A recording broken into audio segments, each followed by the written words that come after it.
तो हेलो बच्चों। आज इस वीडियो लेक्चर में हम लोग पढ़ेंगे माइक्रोब्स इन ह्यूमन वेलफेयर। जो नीट के लिए काफ़ी इम्पोर्टेंट यूनिट है और इसकी इम्पोर्टेंस काफ़ी ज़्यादा है नीट में, तो इसको हम पढ़ेंगे आज। तो ये क्लास 12 का चैप्टर है और इससे काफ़ी क्वेश्चंस आते हैं नीट में। तो हम एक एक पॉइंट डिस्कस करेंगे।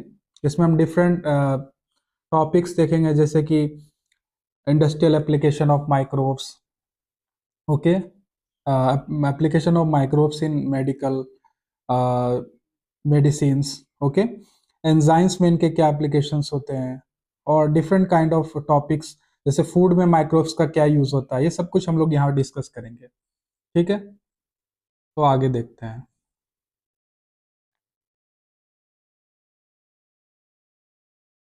तो देखते हैं माइक्रोब्स होते क्या है। What are microbes? Microbes basically जो होते हैं ये स्मॉल यूनिसेलुलर ऑर्गेनिजम्स होते हैं और इनको माइक्रोब्स इसलिए कहा जाता है क्योंकि ऐसे माइक्रोस्कोपिक होते हैं और जो माइक्रोस्कोप के अंदर होते हैं उसमें माइक्रोस्कोप के अंडर ही विजिबल होते हैं। ओके, और ये 60% ऑफ द अर्थ का जो होता है बायोलॉजिकल सिस्टम का 60% कवर करते हैं। तो आप मैक्सिमम जगह पे माइक्रोब्स आपको मिलेंगे, जैसे हमारी बॉडी पे हो गया, हमारे हाथों पे हो गया, या कोई भी सरफेस होगा ना उस पर माइक्रोब्स प्रेजेंट ही प्रेजेंट होता है। ठीक है, so basically microbes are present everywhere. Microbes हर जगह प्रेजेंट होते हैं, सॉइल में होते हैं, वाटर में होते हैं, हमारे बॉडी के अंदर होते हैं, ओके, एंड अदर एनिमल्स में भी होते हैं। वो ऐसे ऐसे जगह माइक्रोब्स पाए जाते हैं जहाँ कोई और लाइफ लिविंग फॉर्म्स एग्जिस्ट करने का चांस ही नहीं उठता है। ओके, इवन 100 डिग्री सेल्सियस पे माइक्रोब्स सर्वाइव कर सकते हैं। ओके, जैसे वो होते हैं गीजर्स होते हैं जहाँ पे बहुत ज़्यादा गर्मी होती है। डीप गीजर्स होते हैं जहाँ पे बहुत ज़्यादा गर्मी होती है, जहाँ टेम्परेचर 100 डिग्री होता है। डीप इनसाइड द सॉइल आप देखेंगे वहाँ पे भी माइक्रोब्स होंगे, या नॉर्थ पोल पे जैसे जहाँ पे बर्फ जमती है वहाँ पे लेयर बाय लेयर बर्फ के अंदर आप देखेंगे वहाँ पे भी माइक्रोब सर्वाइव कर सकते हैं। तो इनकी जो सर्वाइवल कैपेसिटी होती है वो बहुत गजब की होती है। ओके, सो माइक्रोब्स केवल एक ऑर्गेनिज्म का नाम नहीं है, collection of different unicellular organisms हैं। ओके, जैसे कि आपका प्रोटोजोआ हो गया, बैक्टीरिया हो गया, फंगी हो गया, वायरसेस हो गया, वायराइड्स हो गया एंड प्रियॉन्स हो गया। So there are different microbes and they are diverse, like protozoa, bacteria, fungi, virus, viroids and prions. Okay, हम आगे देखते हैं। तो बेसिकली माइक्रोब्स का यूज हाउस होल्ड प्रोडक्ट्स में कैसे किया जाता है। हाउस होल्ड प्रोडक्ट्स में डे टू डे लाइफ में, जैसे आप घर पे देखते होंगे आपके किचन में मम्मी जब आपकी कर्ड बनाती होंगी, तो कर्ड में जब मिल्क में कर्ड डाला जाता है, स्मॉल अमाउंट ऑफ इनोकुलम डाला जाता है और फिर से वो कर्ड में सुबह कन्वर्ट हो जाता है। तो ऐसा क्यों होता है? बेसिकली ऐसा इसलिए होता है क्योंकि उसमें लैक्टिक एसिड बैक्टीरिया होता है। ओके, जो लैक्टोबैसिलस होता है इसको लैक्टिक एसिड बैक्टीरिया कहते हैं और LAB कहते हैं। Okay, lactic acid bacteria. Okay, so ये कन्वर्ट करता है आपको मिल्क को कर्ड में। सो एग्जाम्पल हो गया use of bacteria in day to day life products of food. Okay, so growth के समय क्या होता है, ये बैक्टीरिया क्या करता है, कोगुलेट कर देता है मिल्क को। ओके, और पार्शली डाइजेस्ट कर देता है मिल्क प्रोटीन्स को। स्मॉल अमाउंट ऑफ कर्ड डाला जाता है जिसको हम क्या कहते हैं, जैसे इनोकुलम कहते हैं। Okay, small amount of curd को क्या कहते हैं, इनोकुलम कहते हैं। इसके वजह से क्या करता है, मिल्क को क्या कन्वर्ट कर देता है, कर्ड में कन्वर्ट कर देता है। ओके, ना इसको हम क्या कहते हैं, स्टार्टर कहते हैं। स्टार्टर कहते हैं कर्ड को। ओके, और ये क्या करता है, जब वो मिल्क कन्वर्ट होता है आपके कर्ड में, तो इसमें क्या होता है, विटामिन B12 की मात्रा बढ़ जाती है। विटामिन B12 की मात्रा भी इसमें बहुत ज़्यादा हाई हो जाती है। तो न्यूट्रिएंट जो उसके न्यूट्रिएंट कैपेसिटी, न्यूट्रिएंट जो होता है, अवेलेबिलिटी होते हैं वो मिल्क की, वो in the form of curd बढ़ जाती है। और दूसरी बात, स्टोमक के लिए बहुत अच्छा होता है ये, क्योंकि जो लैक्टिक एसिड बैक्टीरिया होता है वो बेनिफिशियल रोल प्ले करता है चेक चेक करने के लिए डिजीज काउजिंग माइक्रोब्स को। ओके, इसलिए ना एक चीज और, जैसे कि आप इस फिगर में देख सकते हैं, यहाँ पे जो है एक पेट्री डिश प्लेट है। सो जो माइक्रोब्स होते हैं जो जैसे कि आप लैक्टिक एसिड बैक्टीरिया हो गया, तो इसको हम पेट्री डिश पे ग्रो कर सकते हैं। जैसा इस फिगर में आप देख सकते हैं, तो यहाँ पे एक पेट्री डिश है और यहाँ पे लैक्टिक एसिड बैक्टीरिया को ग्रो किया गया है। तो एक आगार प्लेट है जिसपे डिफरेंट टाइप ऑफ कॉलोनीज आपको दिख रही होंगी। तो इस तरह से bacteria in the form of colonies grow करता है। अब आपको क्वेश्चन होगा कि भाई इस पे कैसे ग्रो कर सकता है, इस पे इसलिए ग्रो कर सकता है। Let me explain it. जैसे कि इसमें एक मीडिया होता है। ओके, इस मीडिया को कहते हैं हम, इस मीडिया को कहते हैं एलबी मीडियम। ओके,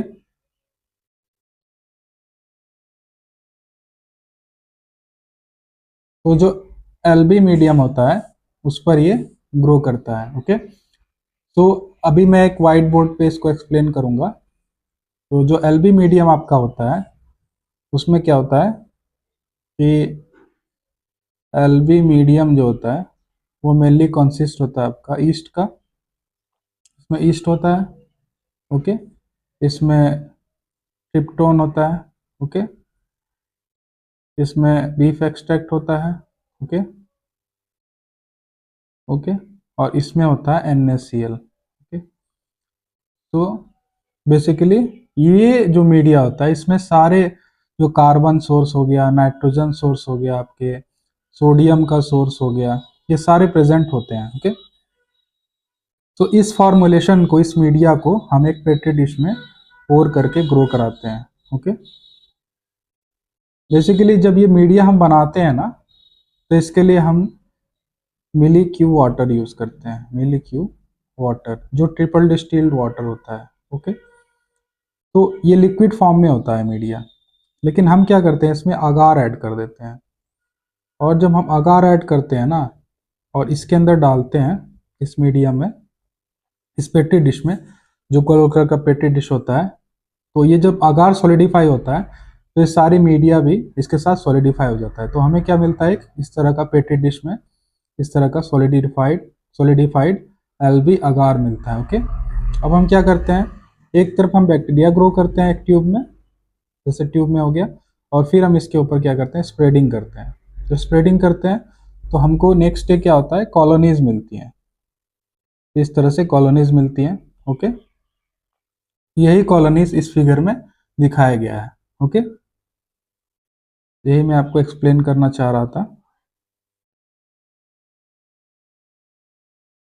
तो इस तरह से हम बैक्टीरिया को ग्रो करके देख सकते हैं। ओके, ना हम आगे देखते हैं। फार्मेंटेशन बाय माइक्रोब्स। माइक्रोब्स के द्वारा फार्मेंटेशन में भी बहुत ज़्यादा इस्तेमाल किया जाता है माइक्रोब्स का। ओके, तो जैसे कि डो होता है, सो ये जैसे फूड हो गया, जैसे डोसा डोसा हो गया, इडली हो गया, इसका जो डो बनता है ना, ये कैसे बनता है, फार्मेंटेशन बाय बैक्टीरिया के द्वारा ही बनता है। तो इसका जो डो आप देख रहे हैं ना, ये जैसे फिगर में आप डो देख रहे हैं, इसमें आपको स्मॉल होल्स दिखेंगे। ओके, तो पफ्ड अप अपीयरेंस, जो फूला हुआ उसका अपीयरेंस होता है, वो क्यों होता है, क्योंकि प्रोडक्शन ऑफ CO2 गैस होता है। जैसे कि आप इसमें देखिए, जैसे कि आप क्या करेंगे, जब आप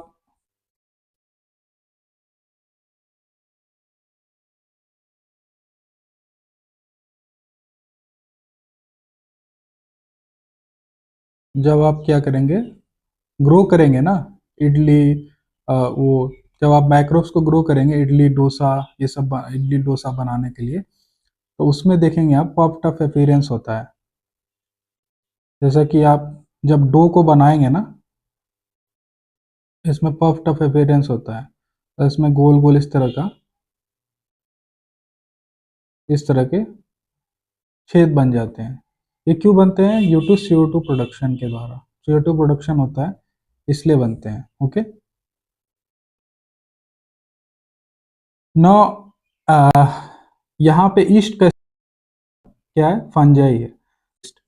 तो यहाँ पे जो CO2 प्रोड्यूस होता है वो ईस्ट के द्वारा प्रोड्यूस किया जाता है। ओके, जिसका ईस्ट का क्या नाम है, सैक्रोमाइसेटिस सेरिवेसी है। ओके, इस ईस्ट का नाम है सैक्रोमाइसेटिस सेरिवेसी। तो ये जो आप पफ्ड अप अपीयरेंस देखते हैं ना, और ये जो डो बनता है, ये एकदम स्पंजी सा होता है। क्यों होता है, क्योंकि सैक्रोमाइसेटिस सेरेवेसी क्या करता है, इसको फर्मेंट कर देता है। ओके।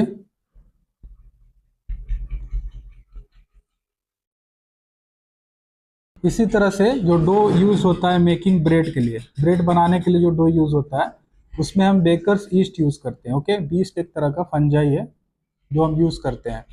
तो कौन सा ईस्ट यूज करते हैं, सैक्रोमाइसेटिस सेरेवेसी, इसको ब्रेड बनाने के लिए इस्तेमाल किया जाता है, इसलिए इसको क्या बोलते हैं, बेकर्स ईस्ट बोलते हैं। ओके। इसी तरह से नंबर ऑफ ट्रेडिशनल ड्रिंक्स, जैसे टोडी हो गया, टोडी एक साउथ इंडियन ड्रिंक है जो फर्मेंटेशन द्वारा ही बनाया जाता है। जो सैप होता है पाम ट्री का, उसको फार्मेंट करके बनाया जाता है। जैसे कि इस पिक्चर में आप देख सकते हैं एक बंदा जो है वो ट्री पे चढ़ रहा है। ओके, तो यहाँ पे पाम ट्री के जो सैपलिंग्स होंगी ना, जो सैप होगा, इसको ये कट करेगा और जो फार्मेंटेड जो लिक्विड निकलेगा ना उसको कलेक्ट करके लेके जाएगा। ओके, तो इस तरह से इसको टॉडी बनाया जाता है। और डिफरेंट का माइक्रोब्स का इस्तेमाल होता है डिफरेंट काइंड ऑफ फूड्स को फार्मेंट करने में, जैसे फिश हो गया, सोयाबीन हो गया, बैम्बू शूट्स हो गया। ओके, और इस तरह के फूड्स बनाने के लिए भी इस्तेमाल किया जाता है। तो ये fermentation of microbes, fermentation done by microbes हमने देख लिया। और आगे हम देखते हैं, आगे जैसे होता है चीज, चीज बनाने के लिए भी आपका माइक्रोब्स जो होता है उसका इस्तेमाल किया जाता है। तो यहाँ पे कौन सा माइक्रोब्स का इस्तेमाल किया जाता है, जैसे प्रोपेनोबैक्टीरियम शर्मानी होता है। चीज जो होता है one of the oldest fermented products है, ठीक है, one of the oldest fermented products है। तो डिफरेंट टाइप ऑफ चीज बनते हैं और ये चीज डिपेंड करता है किस तरह का माइक्रोब्स इसमें इस्तेमाल कर रहे हैं, किस तरह का ईस्ट उसमें इस्तेमाल कर रहे हैं, उसी तरह का उसका वेराइटी बनेगा। जैसा कि इस फिगर में आप देख सकते हैं, ये जो स्विस चीज है इसमें बड़े बड़े होल्स है। ये ऐसा क्यों बना है, क्योंकि यहाँ पे हमने प्रोपेनोबैक्टीरियम शर्मानी का इस्तेमाल किया है जो large amount of CO2 produce करता है। ओके, नाउ अनदर एग्जांपल है रॉकरी फोर्टी चीज। इसको पकाया जाता है, एक स्पेशल काइंड ऑफ फंजाई उसके ऊपर ग्रो करके उसको पार्टिकुलर फ्लेवर देने के लिए। ओके, सो ये एग्जांपल हो गया Roquefort cheese. Okay, now हम आगे देखते हैं माइक्रोब्स इन इंडस्ट्री।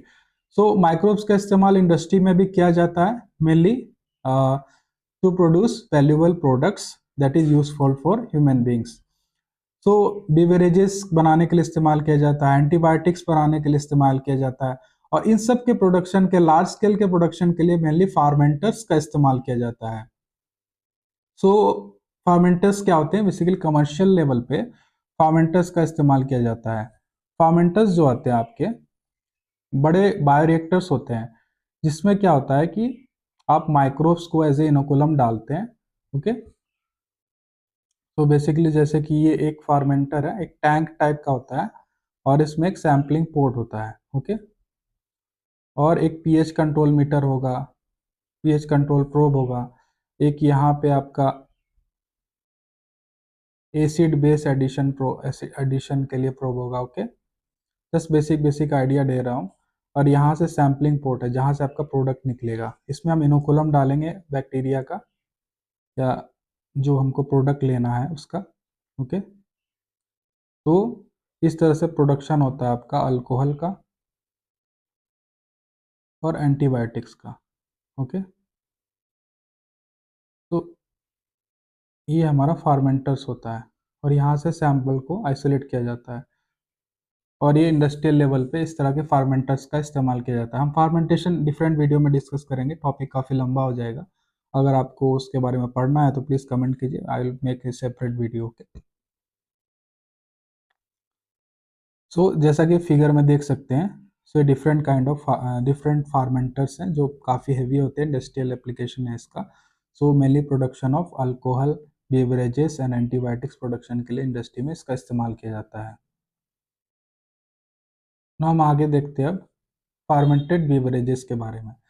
तो ईस्ट जो होता है उसका इस्तेमाल किया जाता है फार्मेंटेड बेवरेजेस के प्रोडक्शन के लिए, जैसे वाइन हो गया, बियर हो गया, विस्की हो गया, ब्रांडी हो गया, रम हो गया। ओके, इस पर्पस के लिए जो मेनली इस्तेमाल किया जाता है वो इस्तेमाल किया जाता है सैक्रोमाइसेटिस सेरेवेसी ईस्ट का। ये बहुत इंपॉर्टेंट है, Saccharomyces cerevisiae is mainly used for bread making, commonly call, इसको कहते हैं brewer's yeast, use for fermenting malted cereals. Okay, जो माल्टेड सीरियल्स होते हैं उसका फार्मेंटेशन के लिए इस्तेमाल किया जाता है और इथेनॉल प्रोडक्शन के लिए इसका इस्तेमाल किया जाता है।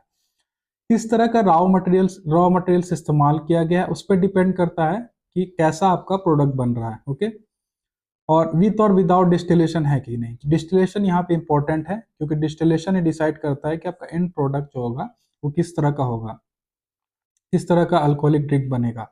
जैसे वाइन एंड बियर जो होता है वो विदाउट डिस्टिलेशन बनता है। Okay, so that's why wine and beer are less in alcohol. उसमें क्या होता है, आपकी अल्कोहल की मात्रा थोड़ी कम रहती है। Whereas whisky, brandy and rum are produced by distillation, तो उसमें क्या होता है, आपके अल्कोहल की मात्रा ज्यादा होती है। तो डिस्टिलेशन भी इंपॉर्टेंट होता है, जो डिसाइड करता है कि प्रोडक्ट किस प्रकार का बन रहा है। ओके, हम आगे देखते हैं एंटीबायोटिक्स। सो मेनली एंटीबायोटिक्स का प्रोडक्शन के लिए माइक्रोब्स का इस्तेमाल किया जाता है।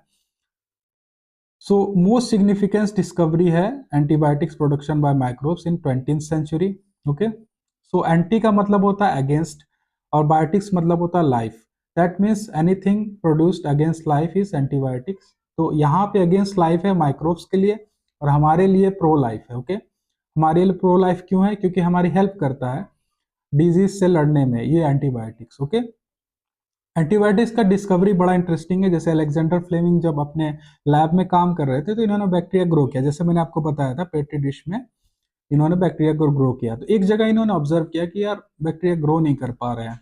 क्यों नहीं कर पा रहे हैं, क्योंकि वहां पे एक तरह का ना मोल्ड ग्रो कर रहा था। तो इन्होंने जब इन्वेस्टिगेट किया तो इनको पता चला कि ये जो मोल्ड ग्रो कर रहा है एक तरह का सब्सटेंस प्रोड्यूस कर रहा है, इसको क्या कहते हैं, इनको पेनिसिलिन कहते हैं।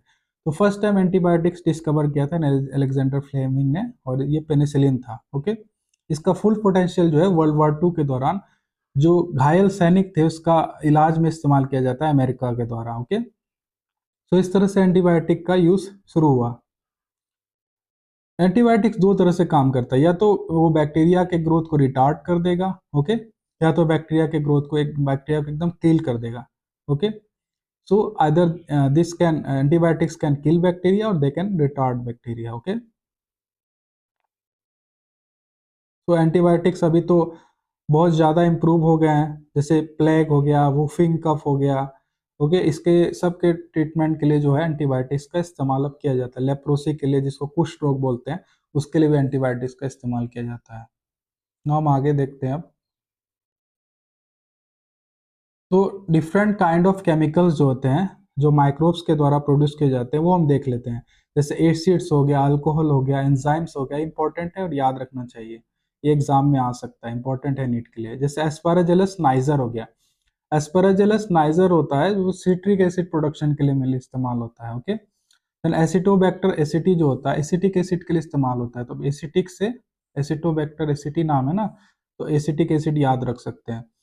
देन क्लोस्ट्रिडियम बुटाइलिकम बेली बैक्टीरियम है जो ब्यूटारिक एसिड प्रोडक्शन के लिए इस्तेमाल किया जाता है। तो ब्यूटाइलिकम से ब्यूटारिक एसिड याद रख सकते हैं। लैक्टोबैसिलस एक बैक्टीरियम है, हमने काफी डिस्कस किया है, जो लैक्टिक एसिड प्रोडक्शन के लिए इस्तेमाल होता है। तो ये भी आप याद रखना पड़ेगा। सैक्रोमाइसिड सेरेवेसी जो है ईस्ट है, जो इथेनॉल प्रोडक्शन के लिए इस्तेमाल होता है। तो ये भी आपको याद रखना चाहिए। ओके, हम डिस्कस भी कर चुके हैं फार्मेंटेशन में पीछे। ना अब आगे देखते हैं एंजाइम्स। एंजाइम्स बहुत इंपॉर्टेंट है। सो माइक्रोब्स जो होते हैं वो एंजाइम्स प्रोडक्शन में इस्तेमाल किए जाते हैं। Okay, so different kind of important enzymes हम डिस्कस करेंगे जिसका इंडस्ट्रियल एप्लीकेशन काफी है। जैसे लाइपेजेस हो गया, लाइपेजेस का इस्तेमाल होता है डिटर्जेंट फॉर्मुलेशन में। वो क्या करते हैं, रिमूव करते हैं oily stains from the laundry. Okay, then pectinase and protease का इस्तेमाल होता है बॉटल जूसेस में। जैसे आप मॉल में जाएंगे, कहीं भी जाएंगे, आपको बॉटल जूस मिलेगी, काफी क्लियर रहती है। तो उसका रीजन यही है कि पैक्टिनेज एंड प्रोटीएज एंजाइम का इस्तेमाल किया गया। अदरवाइज वो जूस जो होगा काफी हेजी सा होगा, इतना क्लियर नहीं होगा, उसका टेस्ट भी बिटर हो जाएगा। ओके, देन स्टेप्टोकाइनेज, ये इंपॉर्टेंट है क्योंकि इसका इंडस्ट्रियल एप्लीकेशन है और मेडिकल यूज में इंडस्ट्रियल प्रोडक्शन करते हैं और इसका मेडिकल यूज बहुत ज्यादा है। तो इसको जेनेटिक इंजीनियरिंग के द्वारा मॉडिफाई किया गया और इसको कहते हैं क्लॉट बस्टर। ओके, क्योंकि रिमूव करता है क्लॉट्स को ब्लड वेसल्स से। पेशेंट में जो मायोकार्डियल इंफ्रैक्शन जिनको हो रहा होता है, ओके, जहाँ लंग्स जो सॉरी जहाँ पे आपका हार्ट मसल्स है वो डैमेज हो जाती हैं। तो यहाँ पे क्या होता है, जो मेनली ब्लड वेसल्स होती है ना, इसके अंदर प्लाक जमा हो जाता है। तो प्लाक जमा होता है तो ब्लड फ्लो नहीं कर पाता है। ओके, तो इसके लिए क्लॉट बस्टर की तरह जो क्लॉट को रिमूव कर दे, क्लॉट बस्टर बोलते हैं, स्टेप्टोकाइनेस का इस्तेमाल किया जाता है। तो एप्लीकेशन है आपका एंजाइम्स का माइक्रोब्स द्वारा। ना बायोएक्टिव मॉलिक्यूल्स की तरह कैसे बायोएक्टिव मॉलिक्यूल्स जो इस्तेमाल किए जाते हैं वो कैसे माइक्रोब्स के द्वारा प्रोड्यूस किए जाते हैं और क्या क्या है वही इंपॉर्टेंट है हमें जानना, क्या क्या बायोएक्टिव मॉलिक्यूल्स है वो एग्जाम में आते हैं। जैसे ट्राइकोडर्मा पोलिस्पोरम जो होता है साइक्लोस्पोरिन ए प्रोड्यूस करता है जो एक तरह का इम्यूनोसप्रेसिव एजेंट है। ओके, सो ऑर्गन ट्रांसप्लांट के समय क्या होता है हमारा इम्यून सिस्टम ही रेजिस्ट करता है ऑर्गन ट्रांसप्लांट को। जैसे टी सेल हो गया जो हमारी सेल मीडिएटेड इम्यूनिटी, वो चाहती ही नहीं है कि दूसरा ऑर्गन्स हमारी बॉडी में है, तो इम्यूनोसप्रेसिव एजेंट्स यूज करने पड़ते हैं। सो ये साइक्लोस्पोरिन यूज किया जाता है ऐसे इम्यूनोसप्रेसिव एजेंट। किसके द्वारा प्रोड्यूस किया जाता है? ट्राइकोडर्मा पोलिस्पोरम के द्वारा। सेकंड एग्जांपल है मोनास्कस परप्यूरस। इसमें क्या होता है स्टैटिन्स का इस्तेमाल किया जाता है जो कमर्शियलाइज्ड किया गया ब्लड कोलेस्ट्रॉल लोअरिंग एजेंट के द्वारा। ये कॉम्पिटिटिव इनहिबिशन के साथ एक्ट करता है। जो एंजाइम रिस्पॉन्सिबल है कोलेस्ट्रॉल बनाने के लिए उसको इनहिबिट करता है। स्टैटिन्स मेनली कॉम्पिटिटिव इनहिबिशन में क्या होता है जैसे एक एंजाइम है और ये एक एंजाइम है और ये एक कॉमन सबस्ट्रेट है, तो ये दोनों एंजाइम इसी सबस्ट्रेट के लिए लड़ेंगे, तो इससे क्या होगा कि दूसरे एंजाइम का कैपेसिटी सबस्ट्रेट से बाइंड करके प्रोडक्ट बनाने का कम हो जाएगा। ओके, तो इसी तरह से यहाँ कोलेस्ट्रॉल की मात्रा भी कम हो जाती है जब स्टैटिन्स का इस्तेमाल किया जाता है। ओके, नाउ हम आगे देखते हैं। सीवेज ट्रीटमेंट में भी इस्तेमाल किया जाता है। जैसे लार्ज अमाउंट ऑफ जब सीवेज आता है तो उसमें ह्यूमन एक्सक्रीटा मेनली होता है। Okay, human excreta municipal waste में होता है, इसको क्या कहते हैं? सीवेज कहते हैं। इसमें ऑर्गेनिक मैटर माइक्रोब्स होते हैं जो बहुत पैथोजेनिक होते हैं। सो ये डाइजेस्ट नहीं किए जाते हैं वाटर बॉडीज के द्वारा, ऐसे ही स्ट्रीम में छोड़ दिए जाते हैं। तो इसको बिफोर डिस्पोजल क्या होता है ट्रीट करना होता है। इसको कैसे किया जाता है? बाय सीवेज ट्रीटमेंट प्लांट्स, तो उसको लेस पोल्यूट करने के लिए, लेस पोल्यूट बनाने के लिए। ओके, सो हेट्रोफिलिक माइक्रोब्स जो होते हैं नेचुरली प्रेजेंट होते हैं उस सीवेज में, तो इसका इस्तेमाल किया जाता है इसको वो करने के लिए, क्या बोलते हैं, ट्रीट करने के लिए। So this treatment is carried out in 2 stages. पहला प्राइमरी ट्रीटमेंट होता है, इसमें मेनली फिल्ट्रेशन का इस्तेमाल किया जाता है, जो भी डेब्रिज वगैरह होते हैं जो उसमें पार्टिकल्स होते हैं उसको निकाला जाता है। सेकंड है सेकेंडरी ट्रीटमेंट जो बायोलॉजिकल प्रोसेस होता है जो माइक्रोब्स के द्वारा किया जाता है। ओके, हम आगे देखते हैं। तो प्राइमरी ट्रीटमेंट जैसा कि फिगर में देख सकते हैं यहाँ पे एक स्क्रीन लगी हुई है मेश, जिसके द्वारा जितने भी फ्लुएंट में कचरा वगैरह जो प्रेजेंट होता है सब उससे निकल जाता है। उसके बाद ग्रिड चैम्बर है जहाँ पे आके ये जो होता है जमा होता है। ओके, सॉलिड जो जितने भी सेटल होते हैं उसको एज ए सुपरनेटेंट जो होता है उसको एज जो इफ्लुएंट बनाता है, तो वही प्राइमरी सेटलिंग टैंक जो होता है उसको सेकेंडरी ट्रीटमेंट के लिए हम लेके जाते हैं। ओके, तो यहाँ पे जितने भी कचरा होता है जमा हो जाता है और हमको इफ्लुएंट एकदम क्लैरिफाई होके मिलता है। तो मेनली फिल्ट्रेशन और सेडिमेंटेशन का यहाँ पे इस्तेमाल किया जाता है। ओके, तो ये हो गया हमारा प्राइमरी ट्रीटमेंट। नाउ हम आगे देखते हैं। सो एग्जाम्पल है water treatment plant, surface water supply का। ओके, सो जस्ट एक एग्जांपल है, हम देख रहे हैं वाटर ट्रीटमेंट प्लांट होता कैसे है। तो यहाँ पे आपका इनटेक पाइप है जहाँ प्रोटेक्टिव स्क्रीन होता है जिस पे स्क्रीनिंग होती है, जो भी गंदगी है निकल जाती है। ट्रैवलिंग वाटर स्क्रीन से निकलता है। Then low lift pump well होती है। Then coagulation, then filtration. उसके बाद सेडिमेंटेशन किया जाता है जहाँ पे सैंड फिल्टर का इस्तेमाल किया जाता है। उसके बाद लास्ट में आपके हाई जो लिफ्ट पंप होता है उसके द्वारा इसको हाउस होल्ड में ग्राउंड वाटर में भेजा जाता है। सो ये नॉर्मल एक डायग्राम है वाटर ट्रीटमेंट प्लांट का। नाउ हम देखेंगे मेनली हमारे लिए इंपॉर्टेंट है बायोलॉजिकल ट्रीटमेंट। ओके, सो इसके लिए एक प्लान भी बनाया गया, जैसे गवर्नमेंट एक्शन प्लान है जो ministry of environment forest and climate change government of India के द्वारा बनाया गया था। सो इंक्रीजिंग अर्बनाइजेशन की वजह से क्या होता है large quantity of waste produce हो रहा है, जिससे water borne diseases and pollution बढ़ रहा था। So ministry of environment and forest initiate किए Ganga action plan and Yamuna action plan ताकि पॉल्यूशन कम हो पाए। इसी प्रपोजल में इन्होंने क्या किया large amount of sewage treatment plants बनाए यहाँ पे ट्रीटेड सीवेज डिस्चार्ज किए जाए। ओके, नाउ हम देखते हैं प्रोडक्शन ऑफ बायोगैस। बायोगैस क्या होता है? मिक्सचर ऑफ मीथेन होता है, कार्बन डाइऑक्साइड होता है ना, हाइड्रोजन होता है, और इसमें भी मैक्सिमम मात्रा किसकी होती है? मीथेन की होती है। इंपॉर्टेंट है, याद रखना। तो ये जो बैक्टीरिया प्रोड्यूस करता है ना इसको क्या बोलते हैं? मिथानोजेंस बोलते हैं और मिथानोबैक्टीरियम बोलते हैं। जो बैक्टीरिया जो होता है कॉमनली फाउंड कहाँ किया जाता है? एनारोबिक स्लज में पाया जाता है। जो सीवेज ट्रीटमेंट के टाइम में मिलता है। बैक्टीरिया मेनली र्यूमेंस में प्रेजेंट होता है, जो ग्रास खाने वाले कैटल्स होते हैं उनके स्टोमक में प्रेजेंट होता है। ओके, क्योंकि वहाँ पे large amount of cellulosic material होते हैं। तो जब ये गाय या भैंस उसको खाती है, ग्रीन ग्रास वगैरह जब खाती है, तो उसमें large amount of cellulosic material होता है। जो तो गोबर होता है, गोबर में क्या होता है, इस ये बैक्टीरिया प्रेजेंट होता है, जो गोबर गैस प्रोडक्शन में इस्तेमाल किया जाता है। ओके, हम आगे देखते हैं। जैसा कि ये बायोगैस प्लांट है, इसमें कंक्रीट टैंक होता है 10 से 15 फीट का। ओके, ये 10 से 15 फीट का होता है और फ्लोटिंग कवर होता है, जैसा कि फिगर में देख सकते हैं फ्लोटिंग कवर है। तो ये जब गैस की मात्रा बढ़ती है तो कवर फ्लोट करने लगता है, इसलिए इसको बनाया गया ताकि प्रेशर ज़्यादा ना हो। ओके, तो इसमें एक आउटलेट भी होता है जहाँ से गैस जो है नियर बाय हाउसेस में सप्लाई की जाती है। ओके, और जो स्लरी बच जाती है उसको एज ए फर्टिलाइजर की तरह इस्तेमाल किया जाता है। तो गांव में क्या होता है, कैटल डंग लार्ज अमाउंट में प्रेजेंट होते हैं, इसलिए मेनली ये रूरल एरियाज में बनाए जाते हैं। ओके, सो इसका इस्तेमाल किया जाता है कुकिंग में, लाइटनिंग में। ओके, सो ये जो इनिशिएटिव था ना, जो टेक्नोलॉजी बायोगैस प्रोडक्शन की, मेनली इंडिया में ये एफर्ट और इसको चालू किया गया था इंडियन एग्रीकल्चर रिसर्च इंस्टीट्यूट के द्वारा, IARI द्वारा, khadi and village industry commission के द्वारा। ओके, तो ये दो चीज इंपॉर्टेंट है, इसको भी याद रखना है ना। हम आगे देखते हैं bio control agents. Bio control किसको कहते हैं? Bio control mainly use of biological method for controlling plant disease and paste. Okay, तो मॉडर्न जो उसमें क्या हो रहा है, सोसाइटी में क्या हो रहा है, लार्ज अमाउंट ऑफ केमिकल्स का इस्तेमाल हो रहा है, इंसेक्टिसाइड्स का इस्तेमाल हो रहा है, पेस्टिसाइड्स का इस्तेमाल हो रहा है। केमिकल्स जो होते हैं टॉक्सिक होते हैं, एक्सट्रीमली हार्मफुल तो ह्यूमन बींग्स होते हैं। ओके, एंड इन्वायरमेंट को पोल्यूट करते हैं, soil, ground water, fruits, vegetable, सबको। तो हमारे सॉइल भी पोल्यूटेड हो जाती है, और वीडिसाइड्स जो होते हैं वीड्स रिमूव करने के लिए यूज किए जाते हैं। तो मेथड जो कंट्रोल किए जाते हैं पेस्ट का, वो बहुत अप्रोप्रिएट नहीं है। तो इसके लिए एक टर्म यूज किया जाता है, जैसे ऑर्गेनिक फार्मिंग करते हैं, जो ऑर्गेनिक फार्मर्स होते हैं।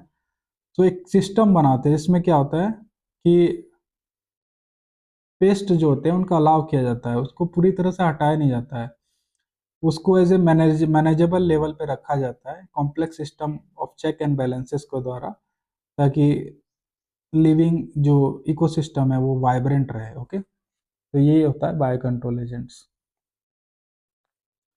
तो ऑर्गेनिक फार्मिंग में मेनली क्या करते हैं, हम एक सस्टेनेबल लेवल पे रखते हैं पेस्ट वगैरह को, ताकि इकोलॉजिकल बैलेंस बना रहे, और केमिकल का कम से कम इस्तेमाल करते हैं। ओके, तो हम आगे देखते हैं। सो डायरेक्ट बायो कंट्रोल जो होता है कंपटीशन से होता है, एंटीबायोसिस से, हाइपर पैरासिटिज्म और लाइटिक एंजाइम से किया जाता है।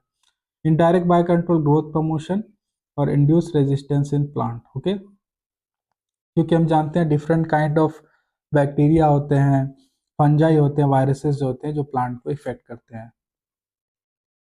ना आगे देखते हैं bio fertilizers. Mainly bio fertilizers as a microbes का इस्तेमाल किया जाता है, जैसे nitrogen fixing bio fertilizer, azotobacter हो गया, एनाबेना हो गया, नोस्टॉक हो गया, ये सब इस्तेमाल किए जाते हैं। सोल्यूबिलाइजिंग बायो फर्टिलाइजर से फॉस्फोफेटिकम बेसिलस हो गया, सब्स्टिलिस बेसिलस करकुलेंस हो गया। मोबिलाइजिंग बायोफर्टिलाइजर से जीगास्पोरा स्पीसीज, एकुलोस्पोरा स्पीसीज, स्कूटोलोस्पोरा स्पीसीज हो गया। बायोफर्टिलाइजर फॉर माइक्रो न्यूट्रिएंट, जैसे बेसिलस स्पीसीज जो होते हैं माइक्रो न्यूट्रिएंट्स प्रोवाइड करते हैं। प्लांट ग्रोथ प्रोमोटिंग राइजोबैक्टर का इस्तेमाल किया जाता है, जो सीडोमोनास होता है। ओके, तो ये सब कुछ एग्जांपल्स है बायोफर्टिलाइजर्स का। So thank you. Hope this video helps you. And if you like this video, please subscribe my channel. Please give it a thumbs up. And please mention what other topic one shot videos you want, so that I can create more videos and I can help you. Thank you.